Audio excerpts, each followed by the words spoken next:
On show 553, a Saturday special, we answer the question, how do you start a local EV club? We're talking about what it's like to start a local grassroots club, the benefits of people asking a question of the experts if they are EV curious, how to build your club bigger, and why do EV drivers want to be part of a community?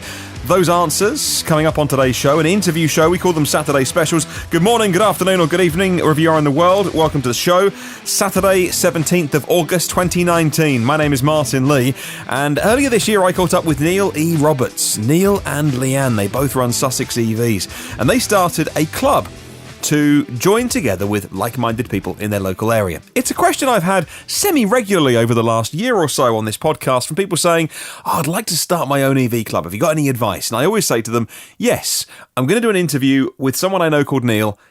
Keep listening for it. And so we finally get around to airing this show. If you would like to start something wherever you are in the world, maybe you have a region or a local area, a town or even a village where you would like to start your own EV club, whether it has 5 or 500 members, you're going to really enjoy listening to this show today. How do you bring people together and educate them about electric vehicles? There's so many questions around EVs that sometimes the best people to answer them are those that are driving the cars and know a lot about them. So we'll talk to Neil today, and since I recorded this interview, he not only coordinates the members of his club, the Sussex EVs club, but now he's taken on the role of coordinating the clubs that coordinate all their local members. There was 3 or 4 clubs at the time of recording this, and since then, so many more have sprung up in the UK, and he's kind of corralling them all. It all gets a bit meta. Anyway, if you want to drop Neil a note, I'll give you all his contact details at the end of the show today. Here's the interview. We started off asking Neil about why people want to be part of an EV club and where it all started for Sussex EVs. Well, it's quite funny actually, because I originally started the club because I wanted to be part of a community and I couldn't find one. Nothing really existed. There was the Renault Zoe Owners Club, there were Tesla Owners Groups, and there was all things like that. But there was nothing really local to me, and I wanted to meet other EV drivers because of the people I knew, family, friends.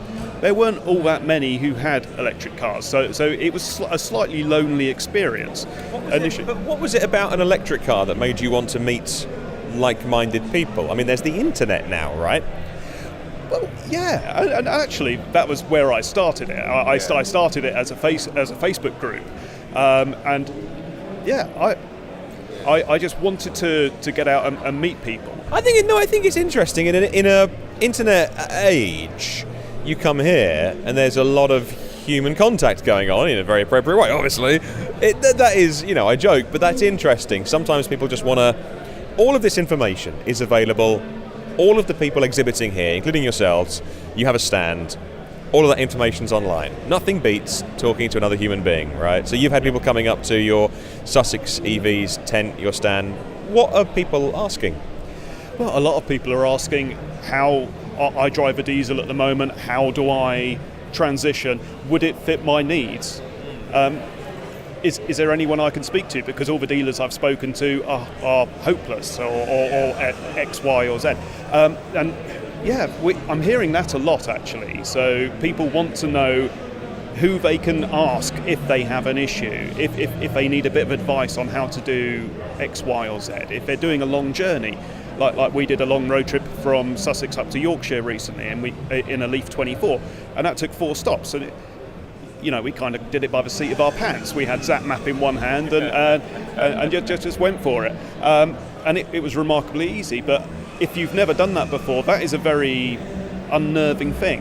And so just being able to chat to people who've done that, who've done it in real life, who live it day to day, that makes a world of difference, I think. So then you started the club, and you say it started on Facebook really as a Facebook page, but then you end up with a tent and pop-up stands, and you've got a Renault Zoe on your stand, and it's grown. How have you grown it for people listening right now, thinking, okay, how do I start a club and how do I grow a club for my local town or area or village, wherever they are in the world? How do you build it up? Now this is the $1 million question. I'm not sure I really know an answer to this. What I did was I just got out there. I created a Twitter profile, I created the Facebook group, I went into lots of different Facebook groups and started just advertising it. Twitter was probably one of the big things, because it's not that difficult to create something which then gets replicated by retweets hundreds or perhaps thousands of times. People learn about these things through word of mouth. One of the big, massive jumps for me with the group was actually being interviewed by Ryan on his EV Opinion channel. Yeah. That made such a massive difference to the club. The club grew in about a week. It doubled in size. We're at this point, June 2019, we're at 194 members. So I'm really hoping to hit 200 this weekend. So we'll see how that goes. Yeah. I'm trying my best on that. But I've had various people come up to me, message me through social media and say, I really want to start a club in my area. How do I do it? And it can be as simple or as complex as you want it to be. The simplest thing is just to have a Facebook group and just arrange to meet in car parks, just for a chat and a coffee and a cake. You know, it can be as simple, as easy as that. Or you can get involved with other people. So I've been speaking to Fiona Hauer for Octopus EV, and they would like to get involved with local communities to assist with meetups, with club events and things, just because that's what they do, and they want to help existing or new clubs to do similar. I would just want to encourage anybody who's got just a little bit of spare time. I treat Sussex EVs as my hobby, and so it's a free club. If I sell merch, I sell it at cost. Yeah. I spend maybe as much as I would if I went fishing every month or every couple of weeks. Yeah. I spend about as much on the club as I would if I was doing that. This is my hobby. Yeah. I enjoy it. Yeah. It's what I do, and I like to invest in my hobby. Yeah. Not everyone would need to do that. Yeah. I've found an interesting thing about EVs, because mobility is that word that gets bandied around, understandably, because that's the word, I suppose. But mobility is such a personal thing, and it isn't like buying a new Hoover. Unlike other consumer products, physical products, that people like small ticket items, this is such a big ticket item. People really want to research it and understand it. It's such a change of mind shift as well, like charging overnight. Like people go like, oh, where do you charge it? Like at home. So you are here to answer all those questions. That wasn't really a question. I'm just making a statement, and I'll let you talk now. It's a very, very good statement. I think because petrol and diesel locomotion has been around for such a long time, people trust it. Electric transport is stranger danger. There be dragons over there. Yeah. And for people who have never experienced it's a completely alien thing.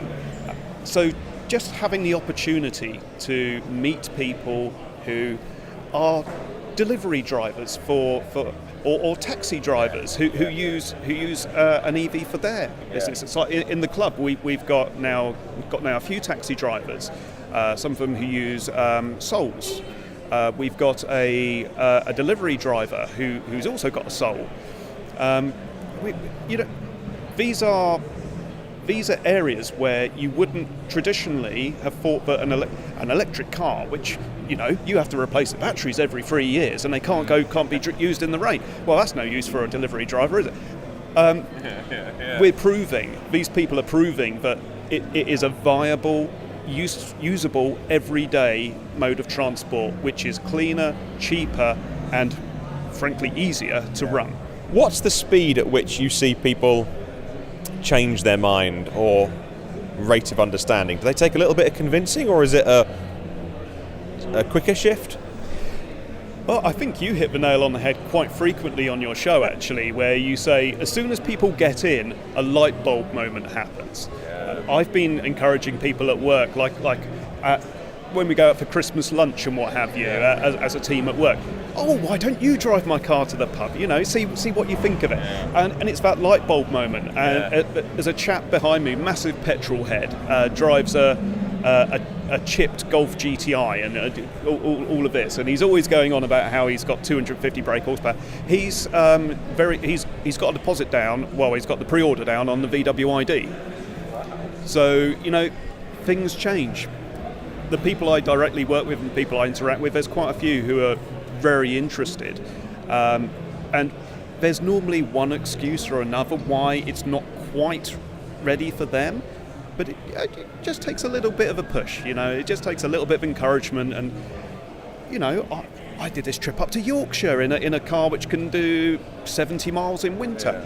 And it was a piece of cake. It was really, really easy. Getting to fully charged. We stopped twice, We arrived completely refreshed. We weren't ratty. We weren't tired. Same when we got up to Huddersfield from Sussex. We got there and it was just the most pleasant, easy journey I think we'd ever done. Yeah. We've done that journey loads of times, and we've never arrived not feeling a little bit annoyed and ratty and tired. So there you go. Yeah, it's nice. Traffic is nice. Sitting in traffic, in the silence, no engine running in the background when you're sat still. You and Leanne, who both support the podcast, what's your origin story, if you like, with EVs? What was your first one? When and how did you get it? Well, it was on one of those trips up to Huddersfield where my brother-in-law Joe, who's actually going to be here today, he had a head gasket go on an old Kia Rio 2008 model. He had it go twice. He had a completely brand new engine, well, not a brand new engine, a reconditioned engine put in the second time, and then that went, same problem. And he said, well, forget this for a game of soldiers. I'm going to... He was really into environmentalism. He was vegetarian at the time. I don't think he'd quite gone vegan at the point. He's vegan now, and he loved Tesla, and he was so ridiculously into everything that Elon Musk was doing to really move technology forward, and so he couldn't afford a Tesla. So that's fair enough. So he asked Nissan if he could borrow a Leaf for a weekend, and he did, and he absolutely loved it. He bought it, and we, all down south, 250 miles away, were saying, well, how are you ever going to get down to see us? Yeah. You're never going to be able to do that journey. And we went up to see him, and we experienced it. We sat in his Leaf. He drove us around. He let me drive it around a bit. And that was it. Once I'd driven it, only round a car park, of all things, but I drove it around the car park, and I thought, now this makes sense. I understand this. So about a month and a half later, Leanne's Golf developed a not massively serious fault, but serious enough that it would have cost a fair chunk of cash to put right. But Nissan were offering us £1,250 as a scrappage thing to trade it in for a Leaf. So, oh well, now here's an opportunity. What should we do? Should we take the jump and do this? So yeah, that's exactly what we did. And have never looked back. We've still got one internal combustion engine car. It's a Focus. We're getting rid of that this year. We're not 100% decided on what we're replacing it with, but we've got some very, very strong contenders. But we love the Leaf. The Leaf is great. Leanne's getting the Leaf. It was her idea. I just want to add that. I'm not just farming off my old stuff. But yeah, it was that moment when we got in Joe's Leaf and he was driving us around. It was revelatory. Yeah. I do say it on the podcast all the time. It's about people just getting in one and trying it and giving it a go and experiencing it. I don't think there is any substitute. There is no virtual or online way around it. You just need to go and see one and have a go in one. Hey, you've got a Zoe here in a really interesting wrap livery. Where's that come from? Who's helped you out getting a car on your stand today? Well, the Milton Keynes EV Centre lent us that one. So very, very, very thankful to them. Kudos to Lewis for sorting that out. The livery is rather interesting. I've come up with a few definitions of what it might mean. Because it's covered in speech bubbles, I think it's a discussion starter. I hadn't noticed, because it's white splats. But those white splats are actually speech bubbles. So it is a discussion starter because it is so striking. When people come up to your stand to talk, because you are not from Renault, you are not from, you're not selling anything. And that's not disparaging to anyone else who is here at Fully Charged, who has taken space, and they are selling something, and that's their business. You come to exhibitions to sell, to data capture and to meet people and sell. So you're not selling anything. Has that helped have unbiased conversations with people? Very much. Because also the Sussex Surrey Kent EVs groups and various other groups like the Northwest EV Owners groups, the Yorkshire EVs group, Nottingham EVs, there's so many jumping up now, I'm just trying to remember them all. None of them they're all brand agnostic. And that means you can just talk freely about your experiences with brand X, with brand Y. Which is a better fit for your use case? Well, this one over here is, or that one over there is. You're not tied down by any of that. And I love being able to just talk to people. We're not selling anything. Even the merch we sell, we don't make profit on. It's just how much we bought it for. But it's just lovely having that interaction. It's lovely having just talking to people and just being enthusiastic. People love people who are enthusiastic about things, and they're not being fake with it, because you can get fake enthusiasm, but the people I meet in these clubs, all of them, almost without question, are just the most enthusiastic, happy, joyous people when you meet them at these events, because they love their cars, they love what they're doing and how they're changing the environment for the better. In many ways, I don't know if the microphone is picking it up today. There's some petrol cars, race cars, some fossil gobblers as we call them, racing around, little junior single-seaters and old cars, classic cars, because we're here at Silverstone race circuit. And in many ways, that compares to the glamorous world of Formula One. Of course, you can't get close to the drivers. And in many ways, there's this grassroots EV movement, which everyone's involved in.